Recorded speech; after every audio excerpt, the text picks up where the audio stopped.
Father, we thank you for this day, for your favor, for your grace, for the opportunity to be alive. We thank you for your many wonderful blessings. We give you praise for all that you've done, all you're doing around the world. We thank you in Jesus' name. Amen. Well, welcome back. Welcome back to the Extraordinary Drummer Show. As you know, I'm your host, Cheron Moore. You know, I always say today. Well, guys, I got a drummer on today that I tell you, he's actually a drummer's drummer. I looked at some video of him, and one of the things that I like, not only is he a chopper, but he's a pocket drummer. You don't see a lot of those guys around no more. Somebody staying at home for a change, you know. He's a record producer. He's a songwriter. He's a drummer's drummer. His credits includes who we're going to talk about, Timberland, Missy Elliott, and so many more. Help me welcome to the show today, Nisan Stewart. What's up, everybody? What's up, Cheron? Welcome to the Extraordinary Drummer Show. Thank you for having me, man. Thank you for being on. Let me start here. Back in the church, started in the church, huh? Started in the church. Everything started for me in church. Your father is a bishop? Yeah, my father was a bishop. He was a pastor. He started a ministry in 1965 in the middle of the LA riots, right in South Central, while it was happening in that whole era of the unrest here in Los Angeles. He was preparing to start his ministry right there on Main Street in South Central Los Angeles. And he started the ministry, which he's now gone on, and I'm the pastor of the church now. I've been pastoring in February to be 10 years. So it all started for me musically, though, in the church. Everything, my community service, everything, my drumming, all started right in the church. You started playing drums at age 2 or 4, somewhere in there? Yep, that's when I first became interested. I remember we moved to Linwood, California, 1978, from South Central. The church bought a new building and they were getting ready to have the grand opening. And I remember that Sunday, I was standing there with my parents and they cut the ribbon and they had the door cracked. And I saw for the first time this red, sparkly drum set. I was like, what is that? They opened the doors. That was the first thing I seen. And my father was like, be quiet, because it was in the middle of the ceremony. And I was like, oh, look at that drum set, you know, and I saw that. And that's when I said, I got to get to that. Take me to high school. What were the high school years like as a drummer? So in my 9th grade year at Inglewood High School, I was in the band. My dad really didn't let me play sports at that time. The commitment was too heavy for, I guess, him and my mother to get me there, and that's just was their thing. And but I was in the drum on the drum corps. But I was like, the thing that was interesting, I could already play music. I couldn't read music, but I could play. And I skated through it, not reading, not knowing that I should have learned back then, you know. But it was fun. That 9th grade year, I did it. After that, I didn't. But that was the time I started getting into, when I got into 10th grade, 11th grade. That's when I started discovering like the Dave Weckels and Vinny and Ricky, hearing Ricky, not knowing him, because I didn't see him as much as I saw the other guys, you know, because those guys had DVDs and stuff out, VHS tapes before DVDs. They had that stuff back then. Yes. Take me to Cerritos College. What was the scene like there? Well, the scene was great. I went to that junior college and played football. Football was my thing. My first year playing football, it's a funny story, at Cerritos College. That summer when we would have, you know, summer ball and we're practicing, there was a gig that came my way at TBN Studios.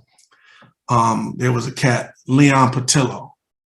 Leon, I think, was he in Santana for a minute? I want to say, but he was in one of the groups, but he had a TV show.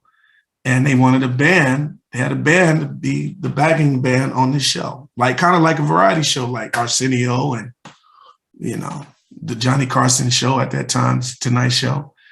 And so while I'm at Cerritos, there will be a week and we would go and record these record these shows rather. Myself, my buddy Warren Campbell, great producer, songwriter, one of my best friends, and my buddy Isaac Hernandez. We would go and play. So I would leave football practice or ditch football practice to go play this gig to be on TV. We were going to come on. We were on TV every Saturday night on TVN. And so that's when the battle started happening, like drums, football, career. Oh, Ricky Lawson plays and he's playing with Michael Jackson. He's making how much money playing the drums? Oh, let me start investigating that. And so that, you know, right when I finished at Cerritos, I was going to be going to school. I had a interesting offer to play at FAMU. And right then, I also had an opportunity to play professionally. Randy Jackson, formerly of American Idol, was at MCA Records. He called my buddy Warren and wanted to put a band together for an artist signed to MCA named Puff Johnson. And we went to the Impact Convention, and it was in Nashville that particular year. And we played, and I got that first big check. I showed my father, look how much money I made. I was just gone like 3 days. I was like, yeah, I could do this. This is a career. So then I started investigating the business, started understanding what a career musician really looked like. Started getting into that. And at that point, it happened. Let's talk about some of your credits. You did mention Puff Johnson. That was your first big gig, huh? That was my first traveling gig where I traveled and did, you know, she was a new artist. The record company was putting money into that space. She needed a band. It was a three-piece, me, Warren Campbell, and my buddy, rest in peace, Ron Pearson on bass. And we did a couple shows, and that was the first thing. Before I go into the musical credits, as in drumming and producing and songwriting, you mentioned you worked on Dancing with the Stars? Yeah, I'm the drummer on Dancing with the Stars. I've been Still there. is? Still am. Shout out to our musical director, my friend Ray Chu. I've been working with for, a number of years. I've been blessed to be one of the drummers that he uses for some of these TV shows that he does and the specials. But we've been doing Dancing with the Stars. This is our 10th year, 9th or 10th year. So we just wrapped last month. Mm-hmm. So yeah, fortunate to sit down and play all genres of music. We play everything. And see some good dancing, huh? Man, I'm looking into them charts trying to make sure I'm focused. I can't watch the dance. I'm like, let me stay in the vibe of this music because we live on television. Ain't no mistakes. Well, this year we did a little different, but you know, be it with the pandemic, but live ain't no mess ups. We going right at it. Got to hit it and quit it and be on point. And so we've been fortunate and blessed to do that. Shout out to that whole band, our crew, and again to Ray. Tell me about that shirt you're wearing. Can you hold it up and show us the rest of it? My shirt says "Never Not Working." Anybody that knows me, that really knows me, knows that my work ethic and everything I do is pretty extensive. I wear a lot of hats, like they used to say, man. I got 10 jobs, like the Jamaicans. I'm always working. Let's talk credits a little bit. Timbaland, what's it like working with him? Man, working with Timbaland changed my life.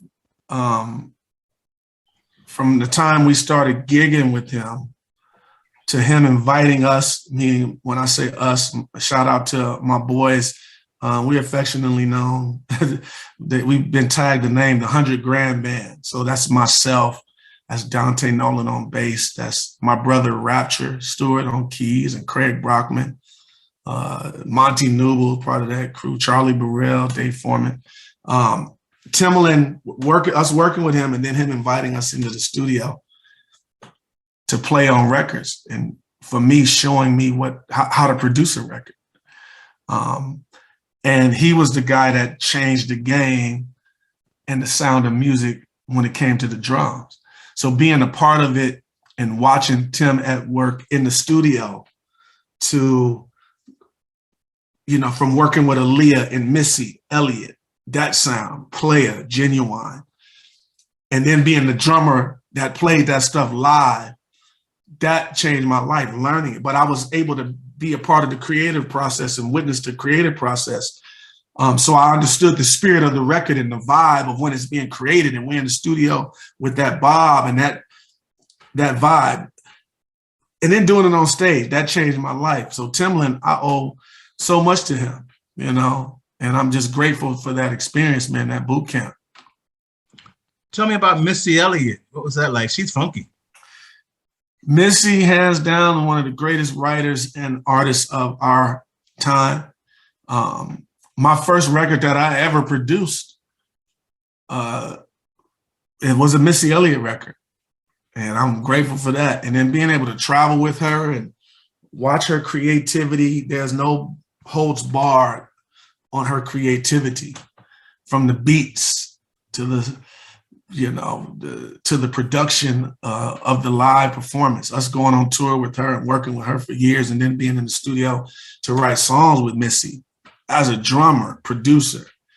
That was great. One of the greatest experiences. Myself and Craig Brockman, we worked together with Missy for years, and we created some great music, man, some great music. So that, again, that's game changing. That's when I knew, you know, you got to the other side of it. It's not just about the touring. It's about going in and writing songs, producing songs, and experiencing some of that money, which is a whole nother level of money. And so I've been able to produce and sell millions of records, man, and write on some amazing songs and be nominated for Grammys with Missy, and able to work on, you know, we worked with Beyonce, we wrote songs for her. And, you know, I've been blessed to have plaques and worked from there, you know, going from with her to working with Puff Daddy and being part of the second wave of the Hitmen, and us doing records together. It's, you know, all of that. I trace it all back to working with Tim and Missy, and even following my brother Rapture, because Rapture started producing before I even got into it. And so, yeah, it's a good thing. Let's go back over to the drums. Talk a little, as I mentioned earlier, drum technique. Mm-hmm. What's your approach to the drum kit? For me, I'm about the sound. As a producer, I put a lot of emphasis on the sound of the drums. When it comes to playing it, with the attack, again, of the record, me sitting down, I'm not the guy you want to just sit on and watch me play by myself. I'm not that guy. But if it's about playing a record, yes. My approach is to dive into the vibe of the record, the vibe of the sound. As far as my playing, you know, of course, rudiments are, you know, necessary. Working on your techniques with your hands, how to use your hands, having control. But it goes back to me to playing the record. That's what it is. But the sound got to be right. The drums got to be right. I'm grateful to DW. Like I said, I've been with them for over 20 years, so I get the sound that I want from them. My Remo heads, you know, whether it's the Emperors when I'm going for the hip hop sound, or if it's going to the vintage heads, which I use. That's what I use on Dancing with the Stars, because we go back and forth. I can, you know, do both with that. You know, but technique wise, it's just about precision and sound. Talk a little bit about what you just mentioned, endorsements. Mm-hmm. Who are you using? What cymbals, what drums, and so forth? I've been with Zildjian for a long time. I've been with Remo for a long time. I've been with Drum Workshop, DW, for a long time, and I play Vader drumsticks. I've been with those companies. Shout out to those 4 companies and Roland as well. I've been with those companies. They give me exactly what I need in terms of the sound that I want from the drums. And Vader, that's all I played. That's all I know. And I love them. I specifically play the 5.5 BBs. For anybody that asks, I play 5.5 BBs. They are a little bit longer than the normal stick. With my big hands, I gotta, have what I need, and those are, those give me exactly what I need. So those 4 companies I've been playing, I've been happy.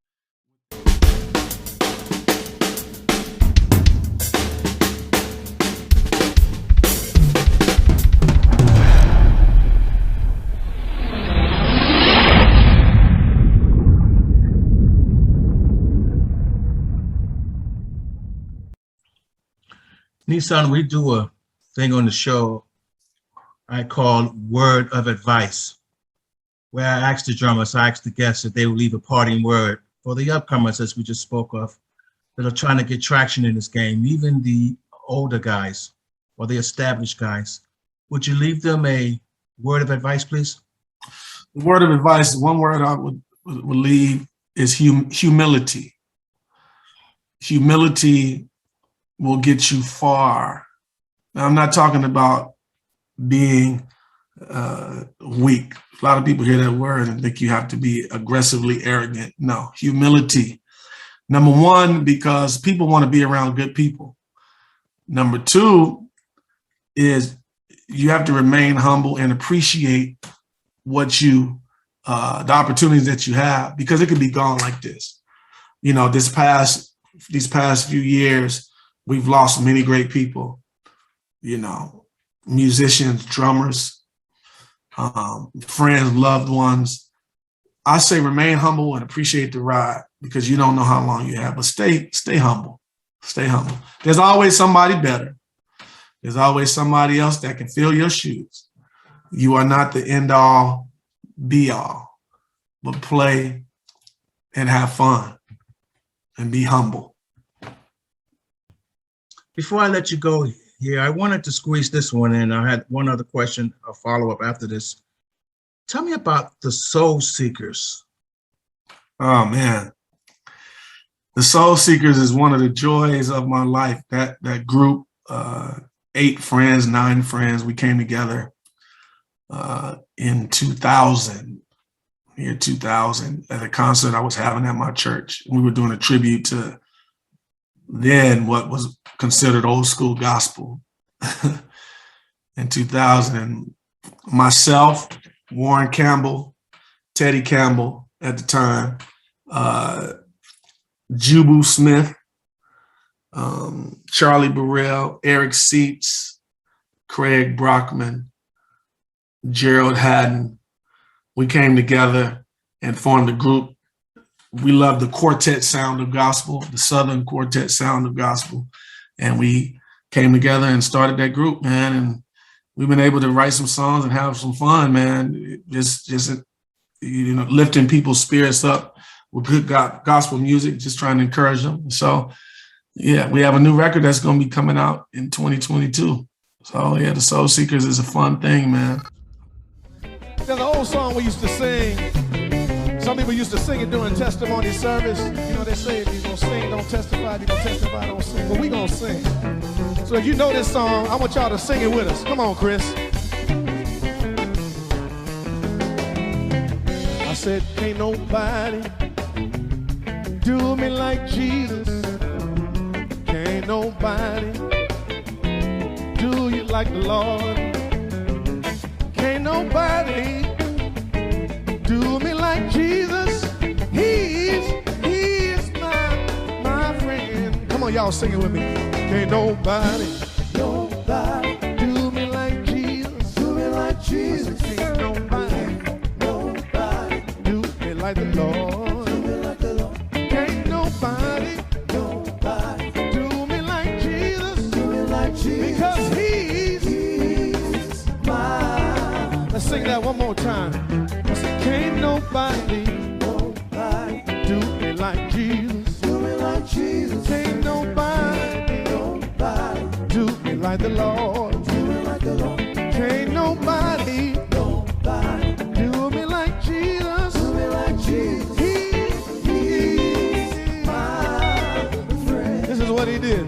said he healed my body. He told me to run on. I said he healed your body. And he told you to run on. Healed your body. Told you to run on.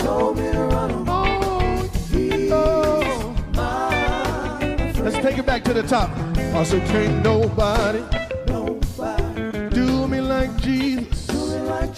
Can't nobody do you like the Lord. Can't nobody do you like Jesus. Whoa, come on, y'all, let's take him to the back. Well, I said can't nobody do me like Jesus. Can't nobody do me like Jesus. Can't nobody do me like the Lord. Can't nobody do me like Jesus. Can't nobody do me like Jesus. Can't nobody do me like Jesus. Can't nobody do me like the Lord. Can't nobody do me like Jesus. I said nobody, nobody. Can't nobody do me like Jesus. Nobody, no, nobody. Can't nobody do me like Jesus. I said no, nobody. Can't nobody do me like Jesus. Can't nobody do me like Jesus. Come on, man, let's take them there.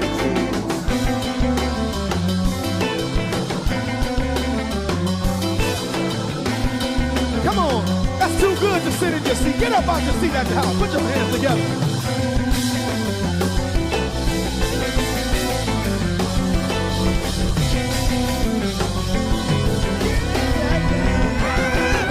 I said, can't nobody do me like Jesus. Can't nobody do me like Jesus. I said, can't nobody do you like the Lord. Can't nobody do me like Jesus. Can't nobody do me like Jesus. Can't nobody do me like Jesus. I said, ain't nobody do me like Jesus. Come on, y'all. You want to know why?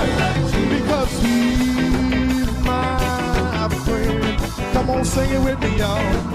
He's my friend. He's a friend of mine. He's a friend of yours. Yes, he's my friend. Oh, he is mine. He is mine. He's mine and your friend. He's mine and your friend. Yeah. Oh, Lord, thank you, Jesus. Ain't nobody do you like Jesus. Nisan, in closing, I asked the guests, the drummers, this question. What would you want your legacy to be said, to be told? Man, I want my legacy in drumming and outside of drumming to know that, I want people to know that, or want them to be able to say rather that, man, Nisan was a cool guy. I've been fortunate to travel around the world several times, remained humble. I had the same friends, I've given opportunities wherever I could. Can't always take care of everybody or do what everybody wants, but I want people to be able to say, man, that Nisan, he really cared. He cared about the music. He cared about people. And in my church, that's what I wanted to be said, and my family, I wanted to be said. And just in my life, man, and Nisan, he really cared about people. And hopefully I'm not a perfect guy, but, I do my best to just love people, because that's what it's all about. And traveling around the world, we've met many people. We've met many fortunate people or blessed individuals, and we met the less fortunate. So I'm just grateful.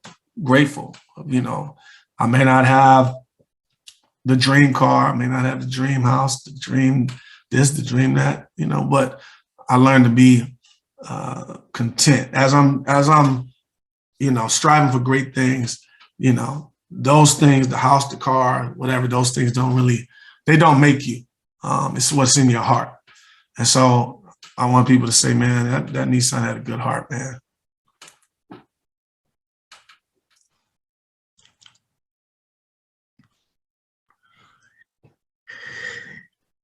Don't get me on a soapbox now. Get me the preacher, because I put a ha in there for you. You know, I've enjoyed you so much. I never have been this, I want to say, pardon the word, as scattered in the interview as I have in this one. But it's just because the more we talk, the more God interject the Holy Spirit and revelation and things of you. And like you said, man, what a journey you're on. Yeah, man. Just definitely fortunate, man, and blessed to have a career that's still going at top tier, top gigs, traveling. Just got off the road with, like I said, a week ago, just came back from working with Nelly, been his musical director since the beginning of his career, basically, and traveling the world with him to these television shows that I'm working on and specials that I'm doing now. And there's more things to come, man. More things that's getting ready to happen that I'm excited about. So I love it, man. I'm grateful. You ever want to pinch yourself and just go, wow? Yep. Yep. I when I was out with Greg, Feeling Gaines, and Nathan Nisan them the other week, and we would talk, how you doing, man? And when we greet each other, man, we just blessed, fortunate to do what we do. And I say, you're right. We stayed at some of the top hotels in the world, traveled, been able to do some amazing, amazing things. And every time, man, I sit down on the drums, I say, I thank God. I give thanks. I say, man, just sit here and be here, no matter how big the stage or how small. I give thanks. I give thanks for the opportunities to do it. It's no goodness of my own. Yeah, I'm able to sharpen the skill and my work ethic, but I give thanks to God for the opportunities, and I'm just grateful. Nisan, thank you so very much for being on the Extraordinary Drummer Show. Thank you, Cheron. I appreciate you, brother. Will you help us wave goodbye to all the audience, to all the fans? Peace, peace.